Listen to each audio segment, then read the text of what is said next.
So halfway through the season, a started, trusted quarterback goes down on a solid team with a good coach.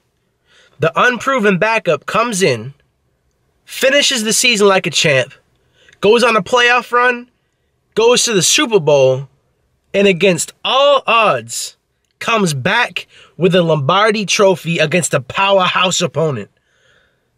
Man, that sounds very familiar. And I'm a New England Patriots fan. Where have I heard this story before? I swear to God, I've heard this. Oh, that sounds a lot like Drew Bledsoe and Tom Brady. Oh, man. I can't believe all the crap I'm seeing on the internet. All right? So let me just get this out the way first and foremost. The Philadelphia Eagles have a good problem on their hands. Not that often do you have a good problem on your hands. You have two good quarterbacks to choose from next season. You got Carson Wentz, you got Nick Foles. All right, either way, whoever they decide to go with, they're going to be a good team for the next couple of years. My beef is so many people, the majority of them being Philadelphia Eagles fans, have written Nick Foles off like, nah, bro, he's either a backup or he's going. He's out of Philly. Bro, are you serious? Are you kidding me, dog? Yo, like I said, don't get me wrong. Carson Wentz is a complete savage. He was about to be the MVP last year. Like, I'm a Patriots fan. I love Tom Brady. If Carson Wentz finished the year, he would have been MVP. Without a doubt. But hold up. This man never even won you guys a playoff game. Carson Wentz has only played regular season games. Let me tell you guys something. If you're a Philadelphia Eagles fan or you're just interested in this topic, okay? The Philadelphia Eagles, what do you guys have? You guys have a tremendous coach. You can argue that your coach just outcoached Bill Belichick in the Super Bowl. You guys have a great defense, an amazing offensive line, great runner backs. You have such a complete team. All you guys need is a quarterback who's going to make accurate throws, make smart decisions, and limit turnovers. That is exactly what Nick Foles did. That's exactly why he won the Super Bowl. You guys need someone who's not going to get nervous and is not going to shrink under the big lights.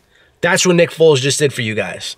Now, I'm not saying that Carson Wentz won't do that. I'm not saying Carson Wentz won't rise to the occasion in the playoffs or if he makes it to the Super Bowl. All I'm saying is you have a guy who just won you a Super Bowl, who just went toe-to-toe in the ring with Tom Brady. We're talking about one of the highest scoring Super Bowls in NFL history. This was no defensive game.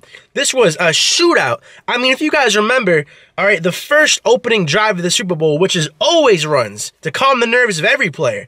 That stadium is bumping, dog, loud. It's always, you start that shit 3 and out. It's pretty much known that the team who receives first is probably going to do a 3 and out, not going to score on that first drive, just to ease the nerves. So the quarterback doesn't do anything stupid, throw an interception, pick 6, whatever.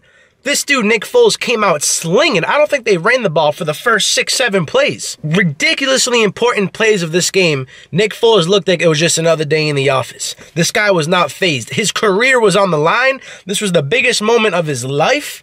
And this guy came in there like it was nothing. Dude wasn't even sweating. So, I don't know, man. I was watching ESPN First Takes today, man. And they were just writing off Nick Foles like it's already made up that Carson Wentz is the man, that Nick Foles is out of here. They should trade him. They don't even need it. I don't know if it was Stephen A. Smith saying they don't even need him as a backup. Get him out of there. Trade him. And I'm just thinking like, all right, first of all, okay, Carson Wentz is coming off an ACL tear late in the season.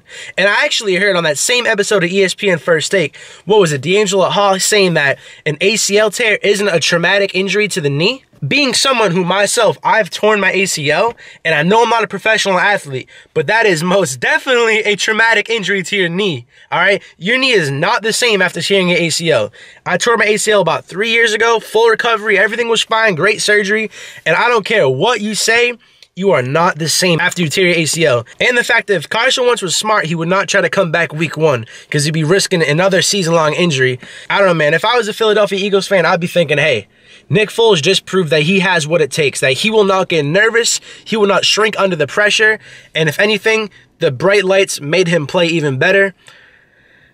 I don't know, man. And just think of the things you guys can get for Carson Wentz. Imagine trading Carson Wentz, what you would get in return to make your team even better. I mean, the Eagles are a powerhouse team, and I don't know if I already said this, but I'm a Patriots fan, all right? I'm not no Eagles fan ranting here. All right, the Eagles have the potential to be a serious team for the next decade if they play their cards right. I don't know, guys. This is just another rant in my car, as you guys can see. What do you guys think? I know I'm like definitely the minority here. The majority of people think that the Eagles should easily keep Carson Wentz. I think they should keep Nick Foles. What do you guys think? Let me know in the comment section. And if this is your first time coming across my channel, I'd appreciate if you like, subscribe, man, if you enjoy the video. And I'll see you guys in my next video.